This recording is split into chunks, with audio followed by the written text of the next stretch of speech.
Hogstye.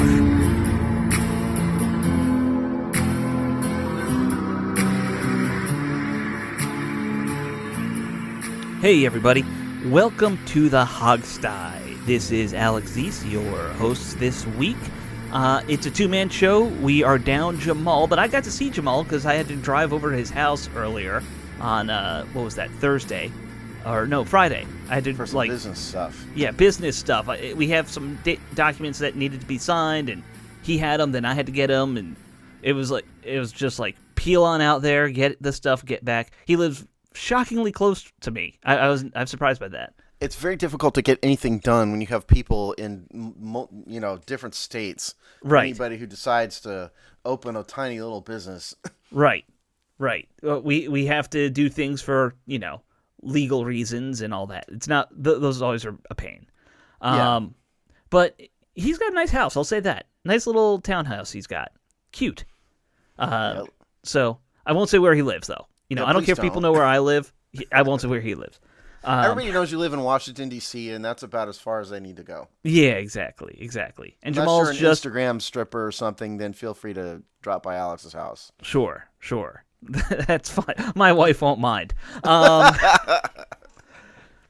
she won't. We're liberal like that. So, anyway. I'm not. That wouldn't go well. Even though I'm single, it still wouldn't go over well in my neighborhood. Oh, boy. Well, Steve, you wanted to get something off your chest first before we get into our show. We got a lot of stuff to talk about, though. Yeah. So go ahead. 3 years ago, I wrote a column that was called Dear NFL, Please Put a Stop to the Anthem Protests. And I'm not reopening the topic itself. I wrote that piece. The title speaks for itself. Our writers who used to be with us, Rick Rogers and Sean Conti, who used to be on the show, wrote opposing views, and everybody's happy, and it was fine. Well, I had to find that column for irrelevant reasons here. And rather than trying to search through like 50 pages of my columns that I've done one or two a week for years, I Googled it. Well, guess what didn't come up was my column. Now, I Googled this column by name and quoted the Hogstye quoted the name, Dear NFL, Please Put a Stop to the Anthem Protest. What comes up in the Google search is Rick Rogers' opposing column and Sean Conti's opposing column, not my column. If you search for it on Yahoo and MSN like that, my column comes up. What has happened here is that Google has canceled me. And they have written, they don't know who I am at all. What they have done is they have written an algorithm in the search in their search function that has eliminated my point of view. That is what's happened here. This is called censorship, ladies and gentlemen. This is what big tech will do. And I'm all for, a healthy debate. That's why I wrote the column. That's why we published multiple oppositions columns to my view. It's fine. But what Google has done is taken a political position on a topic, and yet at the same time, they're pretending to be objective, which they're not. And so I abhor that. And if Google, if you're listening, screw you. I think it is, and I disagree with you on your stance on that, but I think it is very sad and ironic that the whole argument of those protests was about free speech to begin with, but that was a major part of the argument. And you can't censor speech in a debate about free speech. Like, that's not right. Well, and the problem here is that Google is protected by law from being sued over this because what federal law says is that Google, big tech, big tech are protected because as long as they're objective and publish everybody, they can't be sued for things like libel. Okay? Well, when they make editorial decisions about what they're publishing, then they're no longer objective. And so the idea that Google's protected by federal law while simultaneously making editorial decisions about what they publish, because they don't have to list my column. It's their platform, right? But they're not being objective, and so they should not be protected under federal law, which is the Congress has addressed that, but conservatives are in the minority in Congress now. It's not going to pass. But I just wanted to point that out. For anybody who thinks this is not real, I was canceled because of my point of view. I think the weird part about that to me, too, is it's one thing if you're censoring things and generally I'm 99.9% against censorship. If you're calling for the beheading of somebody, you're doing anything like that, okay, maybe then there's a line that gets crossed. But your column was not crossing any line like that. No, so. I mean, it was, if you're directly inciting violence, there are cases laws about that say that. you can do that. Now, what I think the debate is, what's actually inciting violence. Sure. Is a debate. But listen, hate speech should be protected. You have the right in this country to hate people. You have the right to be racist. I don't have to like it, and I can ignore you, but you have the right to publish that stuff. That's what the First Amendment is about. Sure. Okay? I mean, it's like we've said before. You have the right to it. You also have to live with the consequences sometimes. That's exactly right. You want to Right. publish something stupid, you have the right to do it, and Google needs to let it go. And then everybody else can criticize you for your stupid views. But what Google's doing is censoring conservative thought and conservative content, as evidenced by me, among many others. That's kind of crazy. And the irony, of course, is Google not that liberal of a company when you actually look at how they operate. The way they treat their workers and all that kind of stuff, not liberal at the same time. Yeah, I mean, they're simultaneously extremely liberal in things like social views, but the way they treat their workers is very authoritarian. Exactly. Which Yet they're bleeding hearts when it comes to things like, because they know it's a PR thing for them. It's not anything else. Right.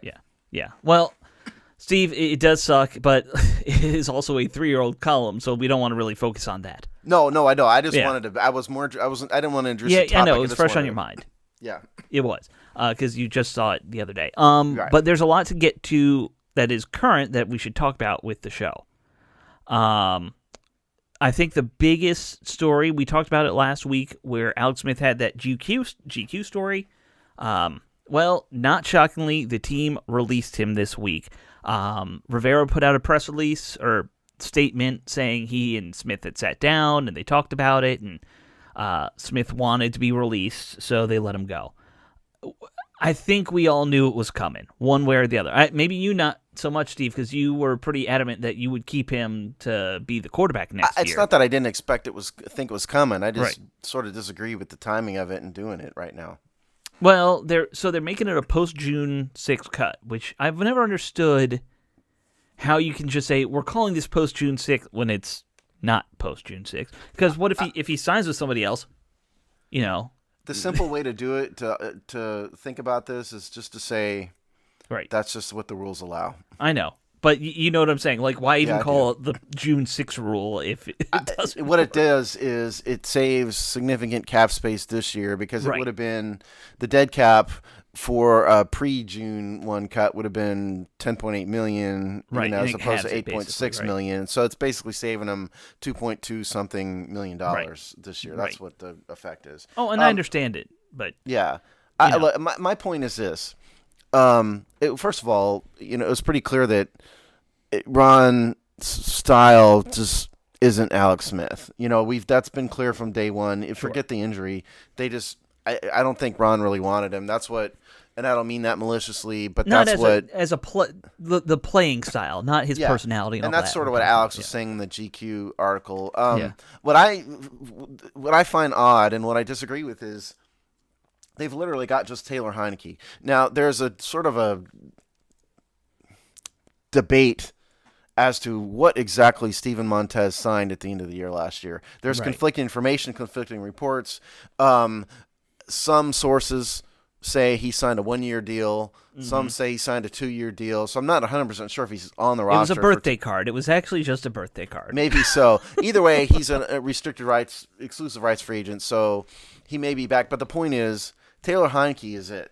And why are you now you have no choice but to rebuild your quarterback room, whereas if you kept Alex around, you could rebuild it and then cut him later if you had to. But so now they're taking a huge gamble. They can, they're able to rebuild it. Because newsflash, all these, there could be up to 5 quarterbacks going in the top half of round 1. You may not be able to get Russell Wilson, Deshaun Jackson, or Deshaun Watson, any of those guys. So what are you going to be stuck with? Alex was a pretty decent emergency security blanket plan. That's kind of my point with it. Yeah, I agree. I agree that he was an emergency blanket. But where I disagree, they've been needing to rip the Band-Aid off at quarterback for 4 years. Ever since they botched the Kirk Cousins thing, and weren't able to franchise or get past franchise tagging him. At some point, you need to reset at that position, not just finding a player, but economically. And what they're finally doing is that, and that's saying, we're not going to pay big money to Smith it now. We're not paying big money to Haskins now. And we're going to take a bulk of that hit, the end of last year and most of this season. That opens you up to having money for a big-name QB down the road. Either you draft a guy and he works out and you're paying him, or you're going to sign a free agent. We'll see. I doubt that Dak Prescott or any big-name quarterback is available in free agency who's going to cost you what it might cost you. And I don't like the idea of paying $20 million to who's the guy from Indianapolis, Brissett. That's Jacoby Brissett. Yeah, you're not. You don't want to pay $20 million to him. Or you Marcus don't pay Mariota, or right, Jameis Winston. I know Jamal loves Jameis Winston. It's his opinion. I'm not a huge fan of him either. Right. But I don't want to pay big money for average guys. Why would you? Well, no, and that's kind of my problem is, number one, if you go back in time, I thought like the Alex Smith trade was the right thing to do at the time. They had to do something, and they brought him in. It didn't work out because of injury. The cost of the trade wasn't bad. The cost of his contract that they ate most of is what hurts. Well, and then they added some years to it and everything. Yeah. But yeah, okay. So yeah, they reset. But the problem is, what are you going to be left with in 2021? I mean, it could be the Taylor Heineke show, and God bless the kid, but he's played 5 quarters for us. Sure. And he's an undrafted free agent out of Old Dominion. To me, it's Heineke, it's Allen, and it's you probably bring in a rookie in the second or third round because I don't think anyone's going to be there in the first. So bring in a project, see if it works out, and then in 2022, if none of them work out, which could happen, it's likely. Yeah. It's like the most likely scenario. Then you have $12 million more in cap space from these guys clearing the books. I guess. I mean, I know what you're saying. It just seems like it's a long-term team-building approach is what I'm saying. It's a bit risky for 2021, too, if you want to build on last year and increase your number of wins and stuff and be competitive, and yet we literally don't have a quarterback room. Well, you know what? We made it this far. We made it to 7-9 last year with one of the worst quarterback situations I've seen. And now Alex, it's got dramatically worse. Well, I don't know if it's dramatic. Alex Smith, yeah, they won games with him at quarterback. His numbers, he was averaging 180 a game, and more interceptions than touchdowns last year. Last year, but overall he had more touchdowns than interceptions. Overall in his career, yes. Yeah, and as his career with Washington. Yeah, but it wasn't that. It was 16-13 or something like that. Yeah. So that ain't great. It's not 2-1. I don't know. The bottom line is Alex Smith's winning percentage was better than just about any quarterback in franchise history. Sure. I don't disagree with you there. Granted, I went and looked. A lot of those games, not for very good teams. No, certainly. And look, I mean, I'm not going to cry for the guy. I mean, I do think I respect. Here's my thing. I respect what he did in coming back. At the same time, I'm objective enough to look at the trade and what happened with his career, and it's aside from the comeback, it's kind of a bust of a move.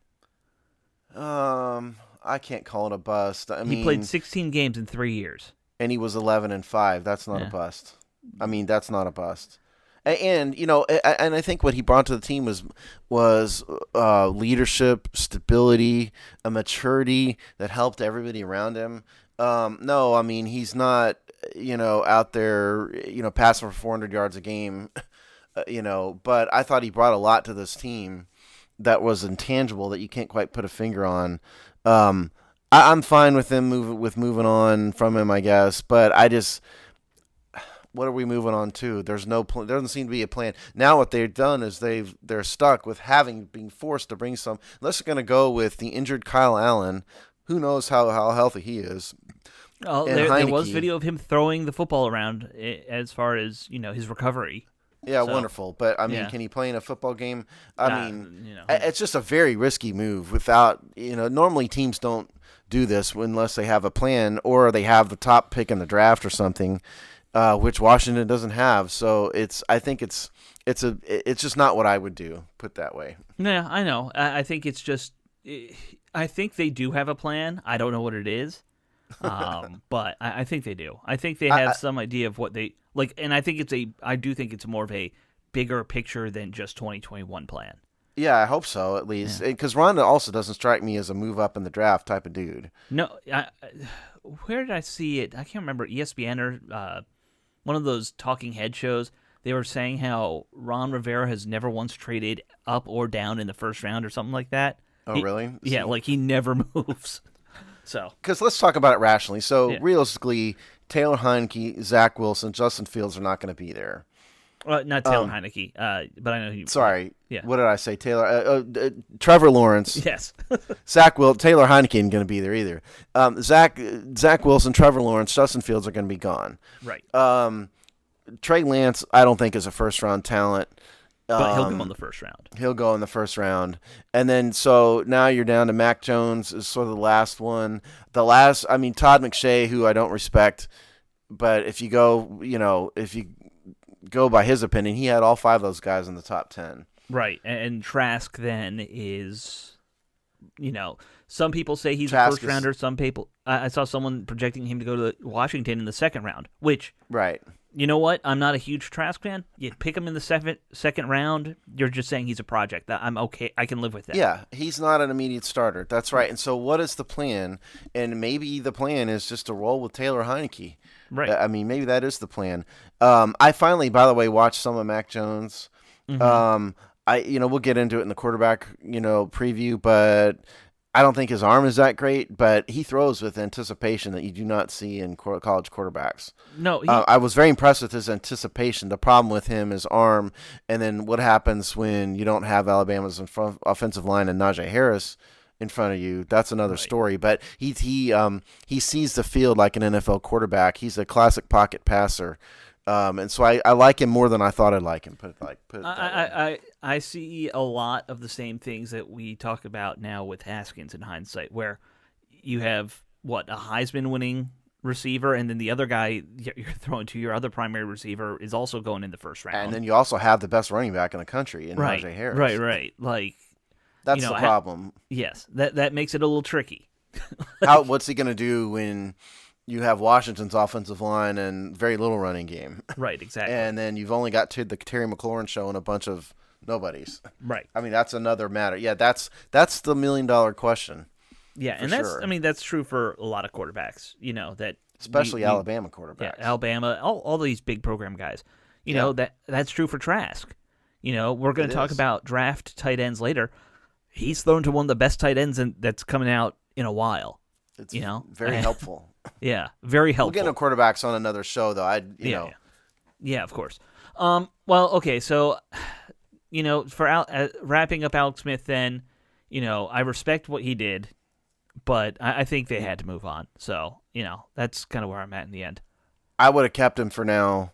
Maybe maybe it's not. It wouldn't have been the right thing for Alex to keep him, and then cut him later in the offseason. And maybe a part of this is kind of doing Alex a solid by making him available early before free agency starts. Mm-hmm. I mean, that may be what's going on here. But personally, I would have kept him until I had his replacement on the roster. Because I don't think nobody thinks the long-term replacement is Kyle Allen or Taylor Heineke. I don't think shouldn't. So. Yeah, I think they're both viewed, and I'm guessing in-house they're probably both viewed as good number 2 guys, not starters. Right. Yeah, exactly right.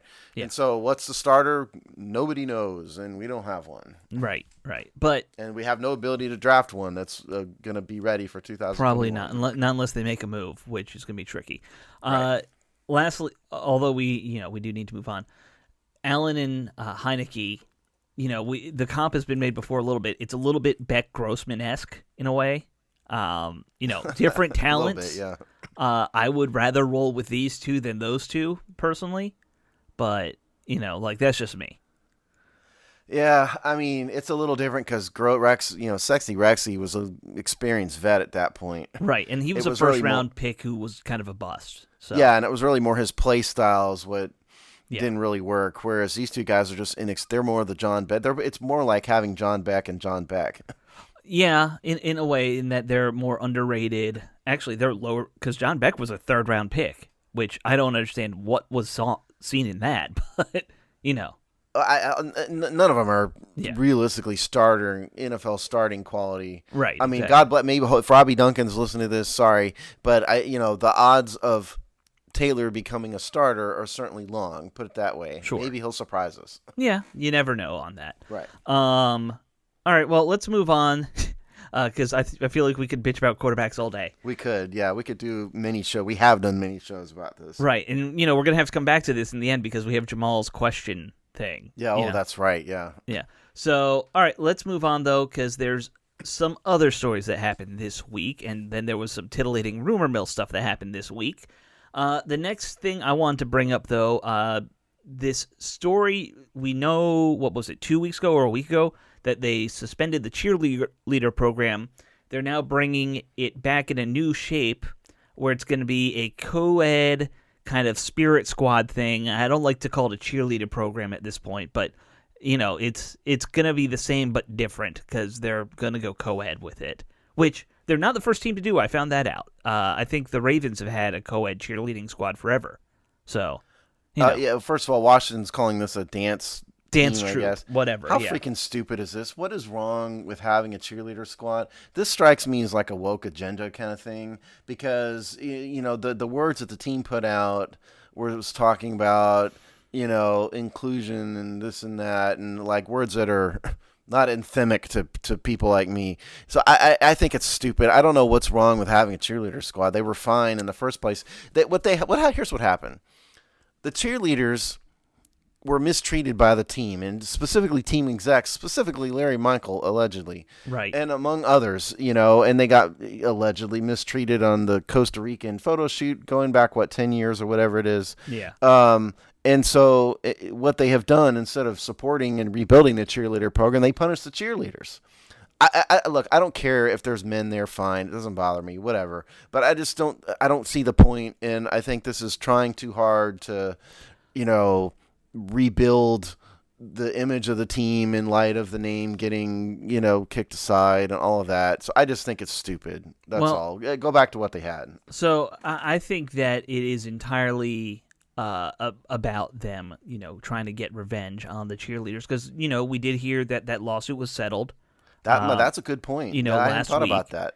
That's a good point. And, okay, so the lawsuit was against mostly the cheerleaders from the photo shoots that were turned into adult softcore films for supposedly Dan Snyder, but probably Larry Michael. Although I did hear an interview with a cheerleader who was in that suit, and she said that she saw the tape, and the music that was in it, the two songs that they use are Dan Snyder's favorite two songs, which is, kind of weird. I mean, the allegation was that Larry Michael made that on the direction, for Dan Snyder, and we don't know what's true or not true. Right. And again, I don't know if I'd call it settled. Softcore. I mean, there was nudity in it. Yeah. Pick your label. But no, that's a good point, Alex. I hadn't thought about it being revenge. This is all just revenge, in my opinion. Yeah. And that's just the pettiest thing I've ever heard in my life because they're the victims. Sure. They are the victims here. And again, I don't know what the problem is with having a cheerleader squad. It's fine. Oh, I don't think there's a problem with having a cheerleader squad. I think that they got sued by their cheerleaders for their behavior. And so what they do, they got rid of the cheerleaders. Well,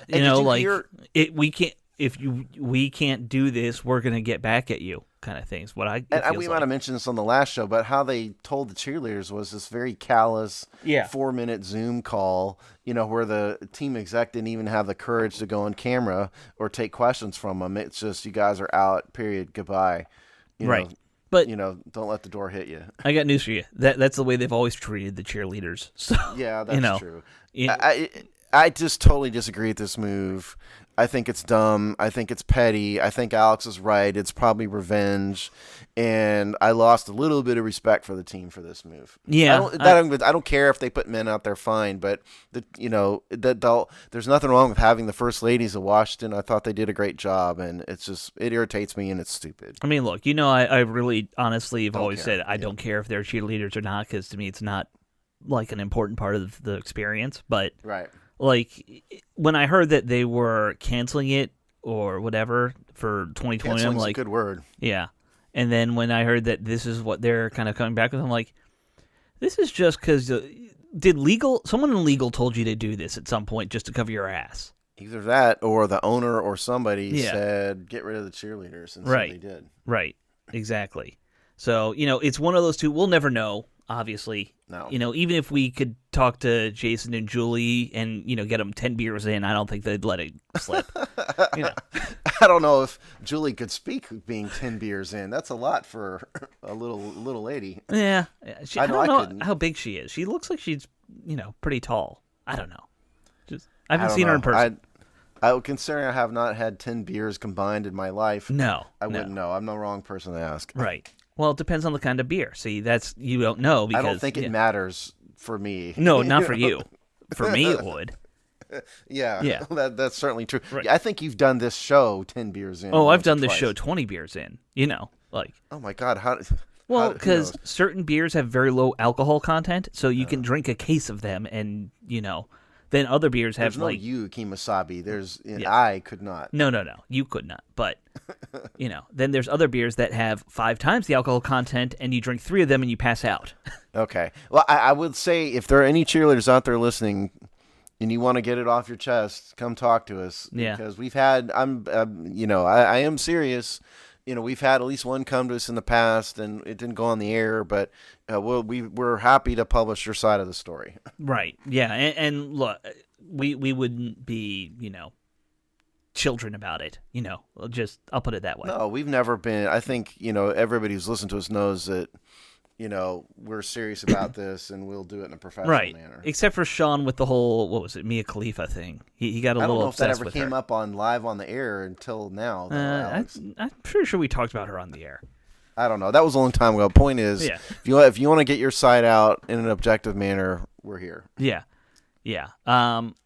Well, so the other thing we should talk about, because it's tied into that, the sports junkies leaked something that they apparently got a hold of yesterday on their show, where they put out there that they had gotten their hands on some of the stuff from the supposed Beth Wilkerson, what do you want to call it, investigation?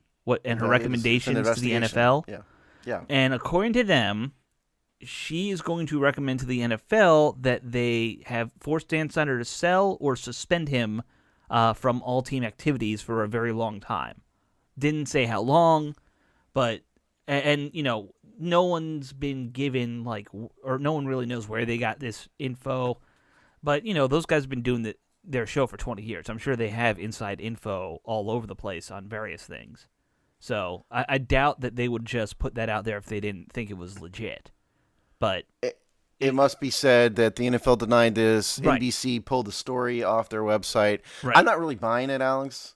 And the reason I'm not is that it's not really, in my view, the investigator's place to make a recommendation like that. The investigator's job is to uncover the facts about what happened, and if there's blame to be put at Dan Snyder's feet, put blame at his feet. But her role is really, she's not the general counsel to the National Football League. Her role is not really to make recommendations as to punishments. Her role as the investigator is to uncover the facts. Here's a good example. I don't mean this to be political, okay? So everybody just chill, but here's a good example. When the Hillary Clinton email scandal came out in 2016, the FBI investigated it. Right. And what's his name? Comey, the FBI director, went in front of Congress and was talking about it. And he said, ultimately, I dismissed the case. Well, that's not really the FBI's role. The FBI is the investigator, and then the legal calls are made by the Justice Department. And so in the same way, this is the same thing here. Beth Wilkinson is an independent investigator whose job is to draft a report about what happened. Were there any laws violated, any NFL standards violated? The NFL has general counsel, and others who will assess the penalties. So I don't really buy it personally. Maybe I'm wrong. Maybe she is making recommendations, but it doesn't really ring true to me. Well, and there is the fact that we don't know what the NFL asked her for, frankly. Like, we know they asked her to investigate, but like, it's not like any of us have info. Like, Roger Goodell wants info on XYZ. There was nothing told to the public what was going to be in this report to begin with.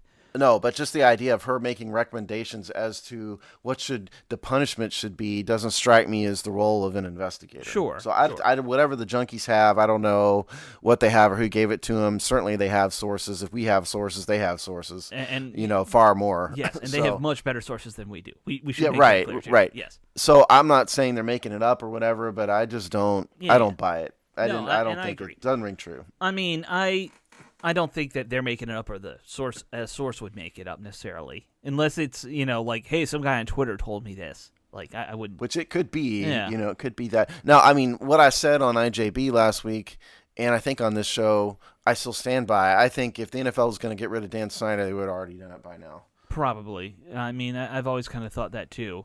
Now, the only other thing that I thought was interesting from what they reported was that, according to their source, Dan Snyder behind the scenes was threatening people when Wilkerson was trying to talk to former employees and things like that he was trying to stymie her investigation behind the scenes. I had heard that. Yeah, that was part of what they reported as well. This is exactly why you can't have Dan Snyder's lawyer investigating Dan Snyder. No. And, having the NFL's lawyer doing it is only a little bit better. Right. Not a lot better, but a little bit better. Yeah. But remember this, though, and I said this on IJB, the point of the investigation isn't to uncover the truth. The point is to protect the NFL. Of course. That's cynical, and I'm sorry, but it's the truth. The NFL doesn't really want all this to come out. What they want is for it to go away. Of course. And I think the only thing that might make sense is in that, we want to protect the NFL. At some point, they will look at someone and say, he's just got to go for the good of the rest of us. Well, Jerry Richardson, it's right. like, if there's credible evidence that you personally sexually harassed women in your office and on your using staff. The N-word a lot, apparently. Yeah, you got to go. It's over. Yeah. You got to go. And, I don't know. I'd not heard that there were the allegations that Dan Snyder was threatening people. I have no idea. I should say it was probably intimidating was the language they used, but same thing. You know what I mean? Intimidating people. Yeah. It doesn't frankly strike me as out of character, but no. I don't know. No. Who knows? And I just, on the tails of all that, there was a little story in the Richmond Times-Dispatch about his case against Jessica McLuhan. Did you see that one? No. Okay, so go ahead.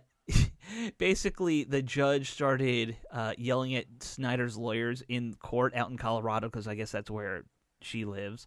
And he's like, the only evidence you're bringing to me to justify getting, her phone records is, well, our boss said so. Something like that. Okay, so just let me back up here. So what this is about is, this is tied to the Indian lawsuit. Right. Dan has filed a bunch of discovery motions all around the country to get things like phone records for people that are tied to this Indian lawsuit. And Jessica, there are apparently a bunch of phone calls between Jessica and people connected with that Indian lawsuit. So he's filed discovery motions in the court, and I guess you said it was Colorado. I believe it was Colorado, yeah. To get information on Jessica's phone records. So I hadn't heard that, that. The judge is like, this is a joke, it sounds like. So, which isn't surprising. I think, I'm sure his lawyers are just doing a, throw it at the wall and see if it sticks kind of approach. Yeah. Yeah, for sure. And Steve, as well as I do, that sometimes is a valid tactic to get around some of those. I can tell you that sometimes judges are more willing than others to let extensive discovery happen. Right. discovery doesn't even really get before a judge unless there's a dispute or if the party isn't a party to the lawsuit. Here, Jessica's not a party to the lawsuit, so you have to go to a judge. Some judges will just say, yeah, it's discovery, whatever, we'll figure it out in trial, what's admissible or not. Sounds like this judge in Colorado said this is just dumb. This is way beyond even what is reasonable in discovery, because there's a lower bar to cross to get discovery than there is to get something admitted in trial. Right. And you know what? I worked for a nonprofit years ago, and we were involved in a lawsuit against government. I won't say which one, but part of what they did on the government side was they basically did this crazy discovery, motion to get every record that the nonprofit had as a way to just slow down the whole proceedings. Like, discovery is used sometimes as a tool like that, just by one side to spite the other like that. Oh, for sure. Yeah. It's used to intimidate people. It's used to posture, all sorts of things. And I can promise you, there's no love lost between Dan Snyder and Jessica McLuhan. No. After the things I've said terrible things about Dan Snyder, and she's done it way worse than me. We matter much less than Jessica McLuhan too. That helps. Yeah, it helps not mattering sometimes. Oh man, yeah, but just more in the world of that. I will be very curious now with that this whole rumor about what was in the Wilkerson report being leaked. I will be curious to see what the NFL does this week, because they can't just let that go. I feel like I said, I just don't buy it. I know you don't. I might be wrong, but I just don't buy it. I mean, the larger, the bigger picture question is, will they just outright release the results of the report? I tend to think not. Will they release a summary of it? Will they publish like some statement about it? My Who gut knows? says summary. Like they'll have to put out a summary saying, here's what she found, and that's that. Or maybe less than that. Yeah. Maybe it'll just be a press release. Yeah. The NFL has never been overly open about these things. They didn't even actually publish a report about Jerry Richardson. Right, but they just got rid of him. Right. And like we said, we were talking about last week, that's what they do. If they're going to get rid of you, they don't put it out. If they keep you, they usually release something. So, right. We'll see. Yeah, we'll see on that. I guess we should move on and talk about some of the, stuff coming up with this offseason for the team. This week, we had 2 articles, one about free agent running backs and one you did about the tight ends in the NFL draft that's coming up. I don't know do you want to hit the running backs first? Jamal's not here. Okay. He wrote that one. Yeah, that's fine. Let's do running backs. All right, so running backs, Jamal put up a couple of names here. Well, let's set the stage here, first of all. Let's talk about who we got and what we need. So on the roster currently, if I go to my running back page, on my humongous chart, which nobody but me has seen, but as Alex knows, it's very, very large. It's very large and a lot of tabs. Oh, yeah, tons of tabs. So here's the running backs on the roster. In alphabetical order, Peyton Barber, Antonio Gibson, Javon Leake, Bryce Love, J.D. McKissick, somebody named Michael Warren, and somebody named Jonathan Williams. Gibson currently is the number 1 guy. We know about him. Peyton Barber, which is Mr. 1 yard in a cloud of dust. And then J.D. McKissick is the pass-catching guy. Bryce Love at this point is a hope and a prayer and a project. Javon Leake, practice squad level guy. Michael Warren, Jonathan Williams, practice squad guys. And it's a weak running back room. John Williams, composed great music for movies. So yeah, that's his father, older brother, or grandfather at this point, because I think the composer's born in like the 30s. He's in his 90s. Now Jonathan Williams, he was the guy who did Star Wars, right? Yes, he is. Okay. It's maybe Javon Leake or Jonathan Williams is related to Jonathan Williams in some way. Who knows? Point is, Washington has a pretty weak running back group. None of them are really. Antonio Gibson got a lot better at it, but none of them are truly like A gap runners. No, Gibson's a slasher at probably. Yeah. Right. Which guys who do that can be every down backs. You think of like LaDainian Tomlinson. He was very much that same kind of running back in my mind, but where he's not at a higher level. I mean, he's a Hall of Fame level talent. Yeah, but I'm just saying, like, he's that body type, that kind of player. So Jamal gave 3 names. One I really like, one I hated, and one I was sort of ambivalent to. Can I guess? Let's go through the names, and I'll guess which ones you like. Yeah, please. Let's do that. Okay, so the three names he gave: James Conner out of Pittsburgh, James White out of New England, and Marlon Mack out of Indy. I'm gonna guess that I know for me the hate would be White. So I'm gonna guess White's the hate, just because he's old and it doesn't make sense. To like signing running backs at 29 doesn't make sense to me. And I'm guessing you liked Conner. Okay, I did like Conner. Conner was my like. Yeah. It was Marlon Mack that I hated because he has an Achilles injury. Oh, okay. I don't That's want good reason. a guy with an Achilles injury. Good reason. James White, meh, whatever, fine.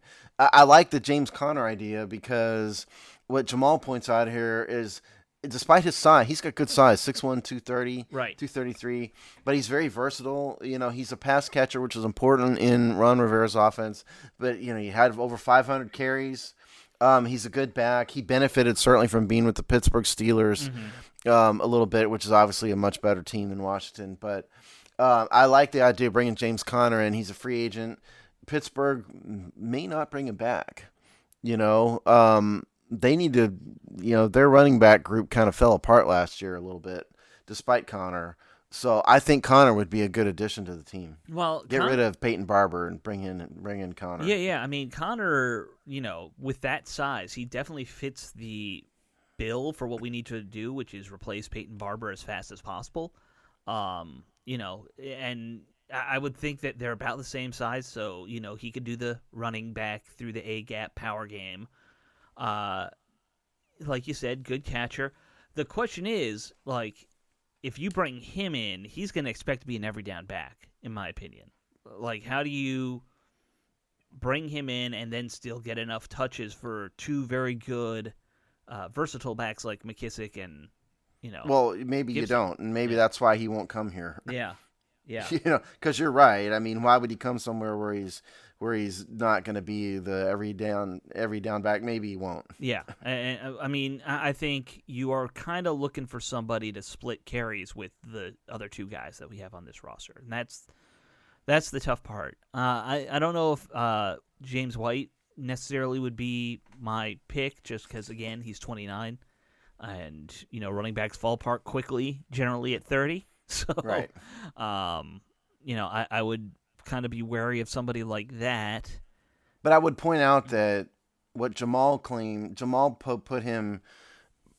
positioned him as third in the rotation, not as a principal back. And in that respect, sure, And that's why I'm kind of ambivalent about him. Do I think he's going to be the number one guy? No. Would I root for him if he's on the team? Sure, okay. It's Marlon Mack that, an injured dude, an Achilles and a running back. I don't want to go there. Considering the enormity of this team's injury problems in years past, sure. Why would you go there? Yeah, no, it's a tough one. It's like an Achilles injury. Sure, we saw it with Adrian Peterson. He came back. Not many guys do.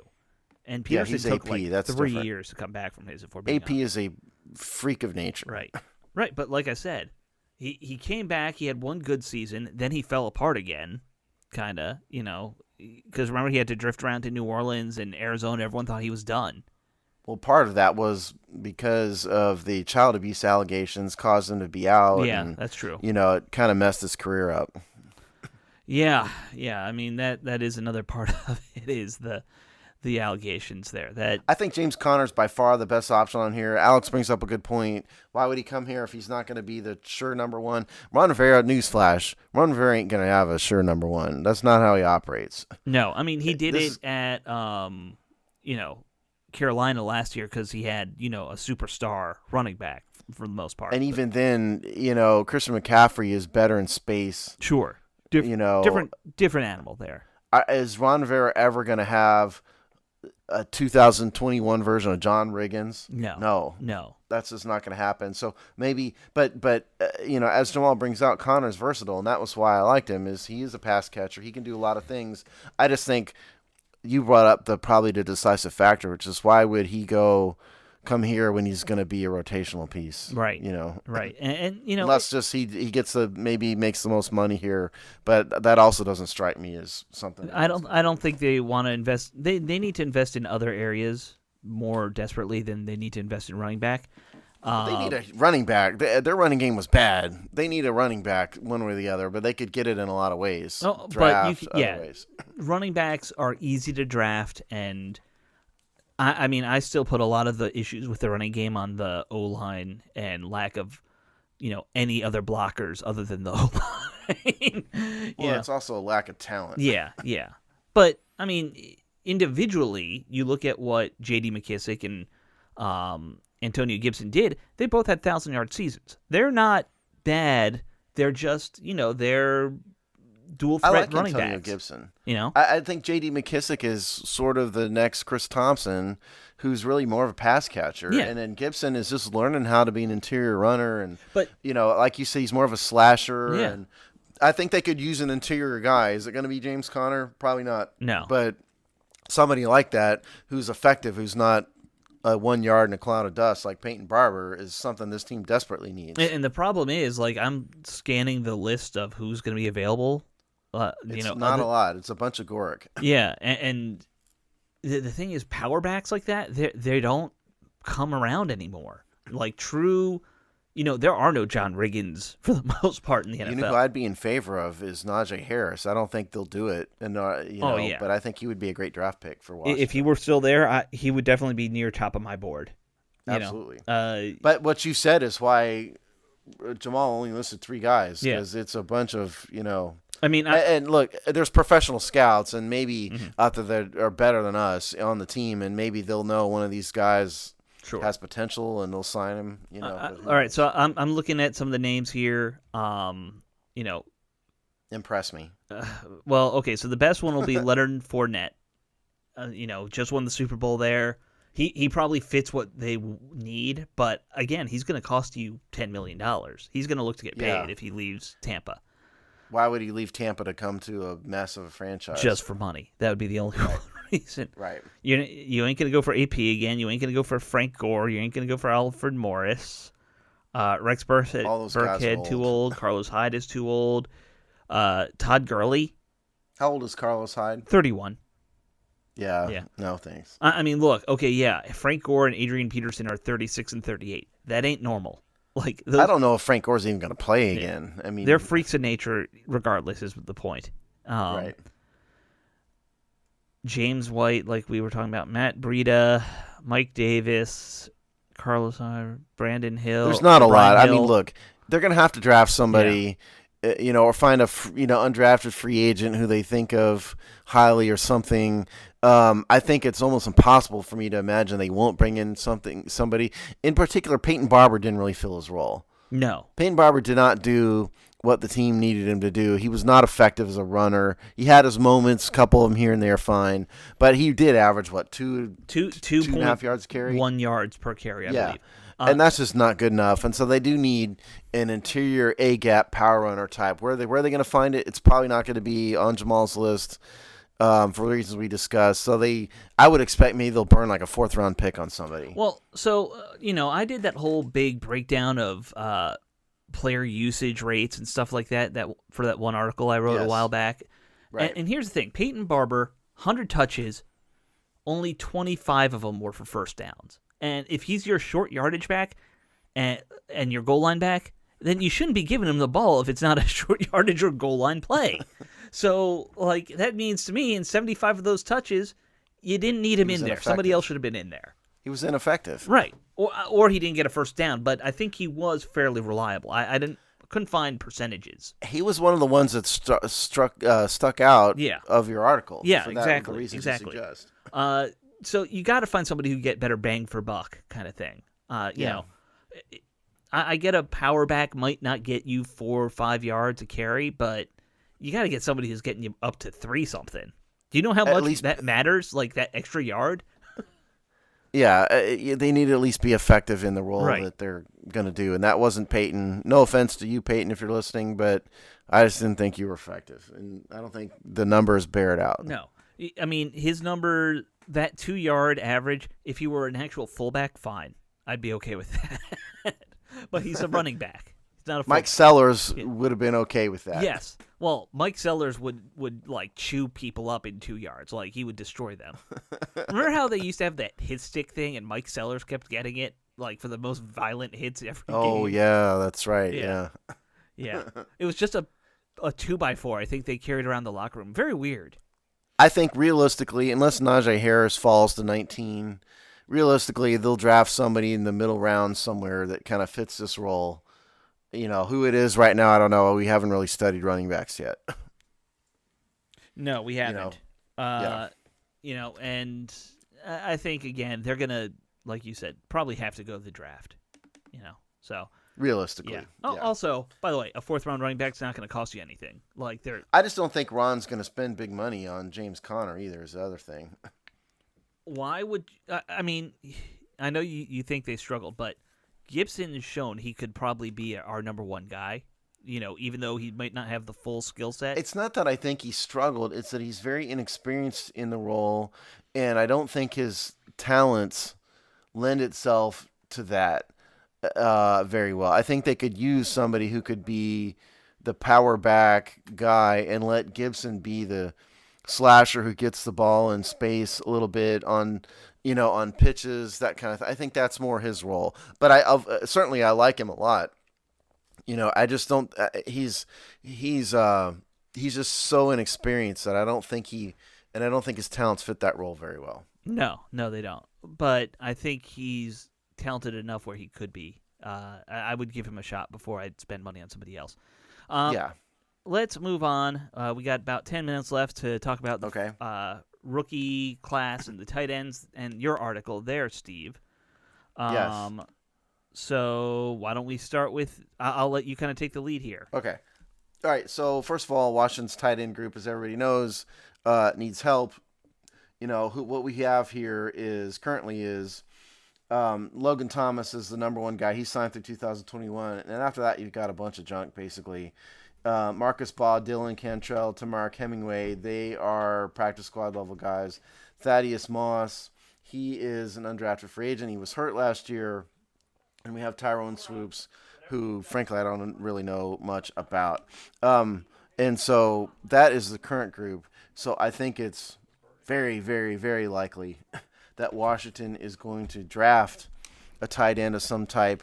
So if we start at the top of the list, Kyle Pitts is the almost unanimous choice among all draft analysts as a top tight end in the class. He's big, 6'6", 240. He is a playmaking pass catcher type who is going to be most likely an elite playmaker in the NFL. He's a top half of the first round type of draft pick. Yeah, out of Florida, by the way. He's definitely on that list of guys that if he's there at 19, you just got to run up and grab him. You think Travis Kelce. Yeah. Only bigger. I think that's probably Kyle Pitts. The odds of him being available at 19 it's not impossible to think, depending on how the draft goes, right, but it's unlikely that he will be available. If he is there, they need to jump on it and don't think twice, I think. Pretty much. Yeah. Probably one of the best tight end prospects there's been in the last 3 years. Among them, he's up there. Yeah, probably so. I mean, O.J. Howard was, even though he hadn't really panned out, he was another one that was that highly thought of. Now, as you said earlier in the show, Alex, they've got Kyle Trask as the quarterback. It's, sort of a chicken and an egg type of argument. Is Pitts helping Trask or is Trask helping Pitts? True. I don't know. True. Okay, so that's Kyle Pitts. The next guy up, Pat Firemouth out of Penn State. He's another playmaker, a big guy, 6'5", 260. Most people look at him as a second-round prospect, so he might not be positioned to be available when Washington picks at 19 in the second round, so he might not work out timing-wise. But he's another guy. Over 1,000 yards. 23 receptions, 310 yards in 4 games this past year. The consensus number 2 tight end in the draft. He's a guy I think who can be a pretty good blocker and like an F tight end, who can fill the pass catching, or he'd be a great pick. I'm just not sure that timing wise he's going to be available for him. And again, the other thing is he only played 4 games this past year, so it's a little bit of a risk. The schedule though, not. an injury. Right. Yeah. Yeah. So. Yes. Because Penn State, their conference was one of the ones that was all hand wringing panicked about the coronavirus. Remember? Yeah, they were like, "Are we doing this? Are we not?" The whole thing. Went back and forth, back and forth. Brevin Jordan is next guy up, 6'3", 244 out of Miami, of Florida, University of Miami. He's definitely like, he is not an inline blocker. No. This is another guy who's versatile pass catcher. He's an F tight end. Picture him in the slot, H-back. That's who Brevin Jordan is. I don't know if they really need another guy like that. What they really need is someone who can block. Yeah. And so I don't know if Brevin, he's a roughly third round projection, so Washington could grab him if they need to. Not to say I would dislike having Brevin Jordan on the roster, but I'm not sure he's really right for the need that they have. I mean, frankly, the depth they need is any at this point. That's true. No, you're right. That's true. Maybe I'm being too picky. Yeah.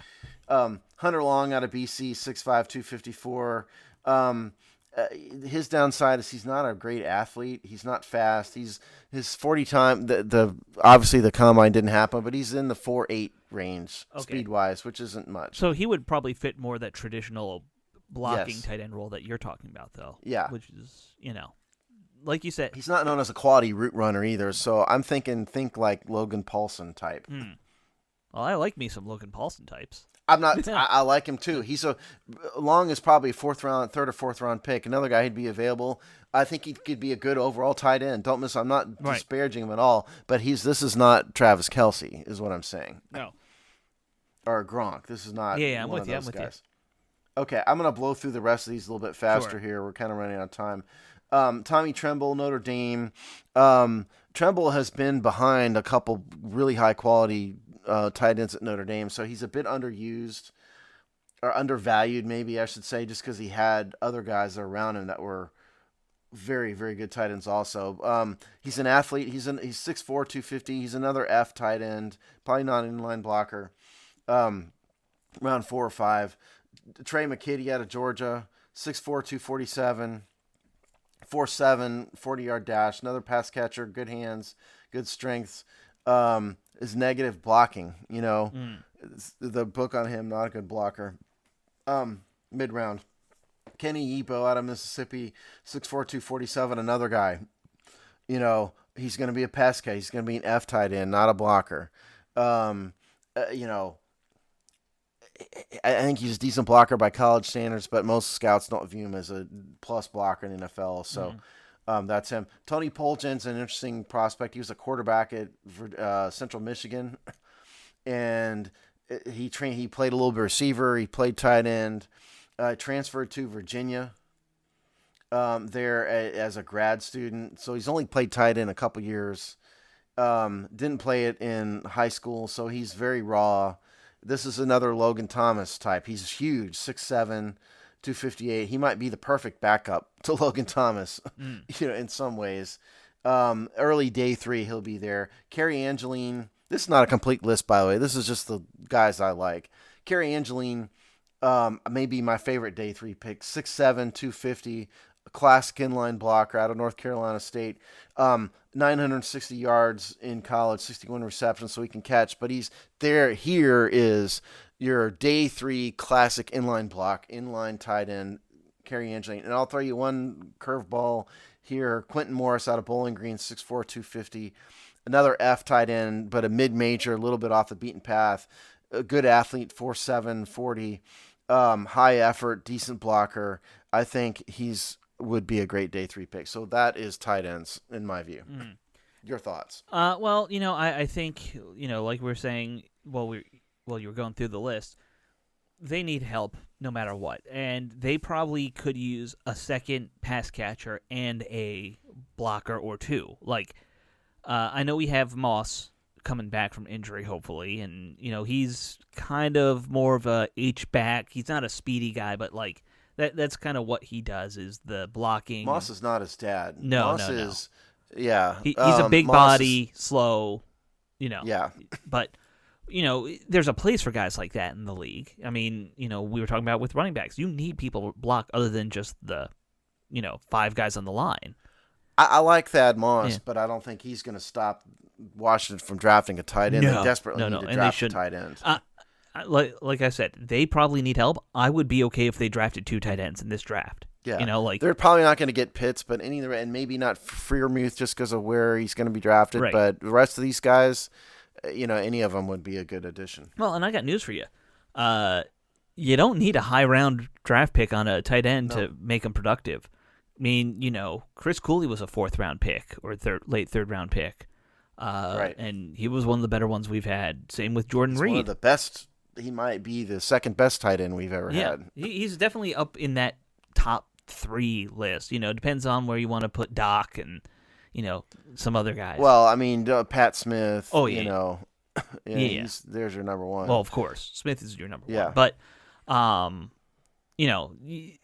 a lot of great tight ends come from the middle rounds because, it's historically not quite a valued position. Even though an elite tight end can really help your offense, they were always a second thought for most of the NFL's history. So, I mean, of this group, the only one who's truly an elite prospect is Pitts. Right. Pitts is a legitimate, no kidding. This guy is projected to be a big-time elite pass catcher. Some people think he's even as good enough to be a wide receiver. Sure. If Pitts is there, grab him. But I just don't think it's likely that he's going to be available at 19. Right, but the one thing I will say about that anyway is we already have a tight end who's really a receiver in, Logan Thomas. So, right. even though, like I said, they just need depth, I don't care.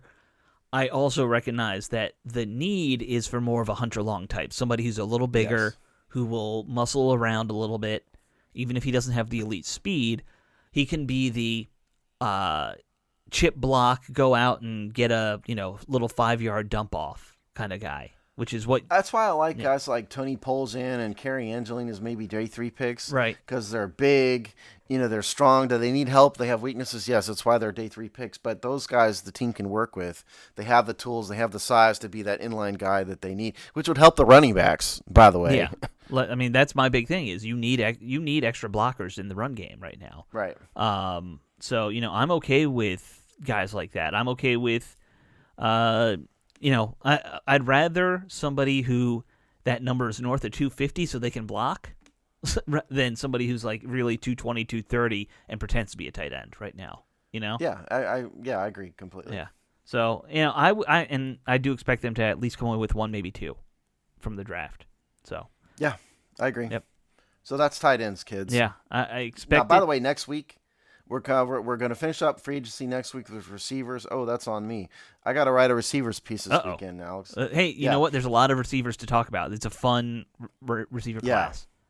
And then we are hitting. Let's see. It's running backs. Draft running backs. Who's doing next. that one? So Jamal is doing that. Okay, good. So we're free. So it's free agent receivers and draft running backs. What we're covering next week. Cool. All right, guys. So hopefully we will not have some crazy, non on the field stuff to deal with this team because, I'd rather talk about the actual team than the Dan Snyder sagas. But seems to be never ending though, doesn't it? Well, we know it's never ending. You have a better chance of wishing for Santa to be real than not have controversy with Dan Snyder. What do you mean Santa being real? Well, you know what I mean. I don't know. Isn't he real? No, not real. You're Nor just is the blowing the Christmas for every child under the age of 10 that is listening to us. You just ruined his Christmas. I got news for you. First off, 10? Really? Is that when? Sure. I was like 3. I don't know. You don't have kids. No. Thank God. Yeah, the world agrees with you. Yeah. But yeah, I don't know. We totally lost our train of thought there. We're trying to end the show. Yes, we're trying to end the show. Goodbye, everybody. Later.